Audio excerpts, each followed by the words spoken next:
Hello and welcome to this second edition of Tiger One webinars. My name is Alex Orris and I'm a Technology Integration Specialist for Cuyahoga Falls Middle Schools. In today's webinar, we're going to focus on citations and Google Docs.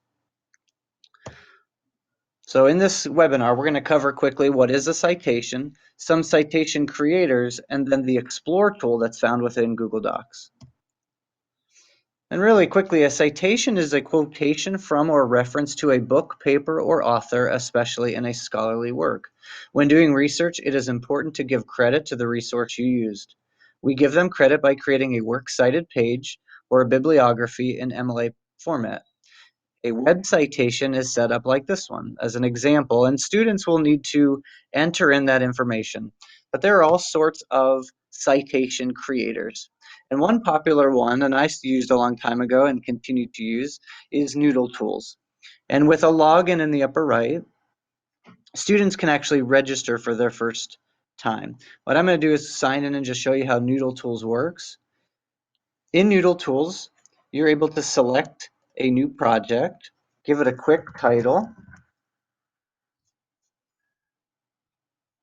If you wanted to give more details on it, you can, but in the Sources tab up here, this is where you can add a source that you found your information. And it's pretty quick to do.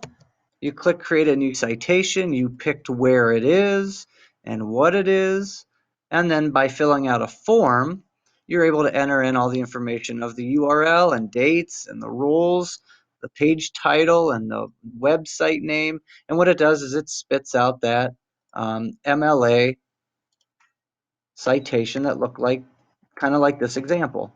And it actually can put it right inside your Google Docs. There's an option to export.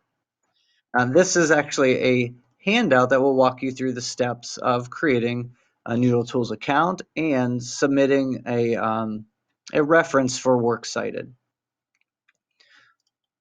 The second one I wanted to explore is called EasyBib, and it also has its own website.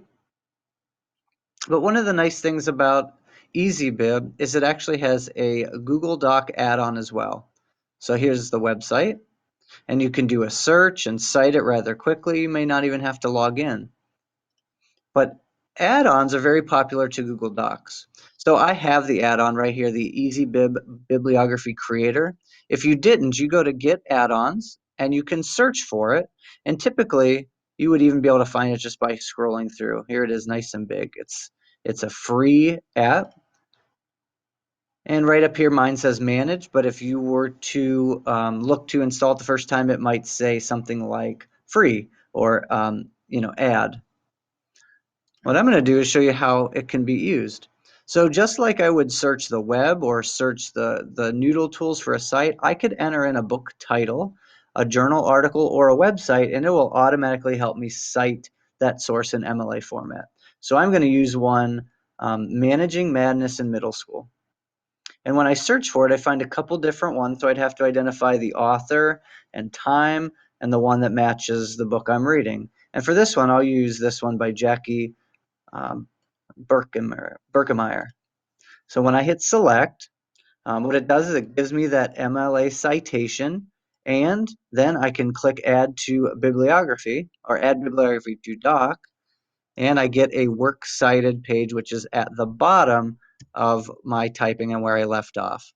And what I like to do with works cited pages, they should always be on a separate sheet of paper. So up here in insert, I could just insert a page break. And what it does is it automatically puts that on the next page. And that's a very useful tool, whether it's for a book, journal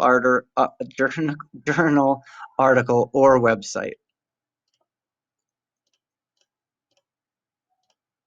Back to our slide here. There's two other ones that I haven't spent too much time on, but I've heard good things about BibMe and Citation Machine. These are also websites that'll allow you to allow your students to create MLA formatted citations. But the one that I thought was really neat, there is an Explore tool that's found in Google Docs where you can actually search the web directly and then link a site directly to your Google Doc.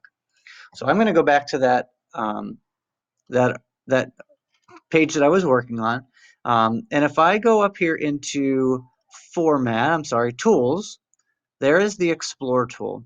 And what the Explore tool is a search where you can search for different topics and it will search the web just like Google. So let's say I wanted to search, I'll do educational technology. And it brings up different websites on educational technology. Here's an Office of Educational Technology. We'll skip through some Wikipedia's Educators Technology. And with the click of the web link, I go off to that web page. And what you can do is you could use this for research, but also if you find information from that page, there's a quotation mark listed right here to mark something as a footnote. And with one click, wherever my cursor is, which it was right here next to works cited, it will put a footnote number, and at the bottom it will actually put a MLA formatted citation right in a footnote. Now we usually don't do MLA citations as footnotes. We put them on a works cited page, but what I'm able to do is I can enter a new line. I can take that footnote that was put right down here at the bottom and copy it. There we go. Let's try that again. Let me copy it or cut. I'll cut it out. And let me bring it right up here into my works cited page and paste it. And now I've actually got that citation put right where it belonged. And it is by title, web address, and date of access. So I can go up and just delete that footnote, and that gets rid of anything at the bottom of the page. Okay? So thank you for quickly watching our second edition of Tiger One webinars. We hope to share more and more on this site. You can get to it quickly by going to tiny.cc/Tiger One. Thanks for watching.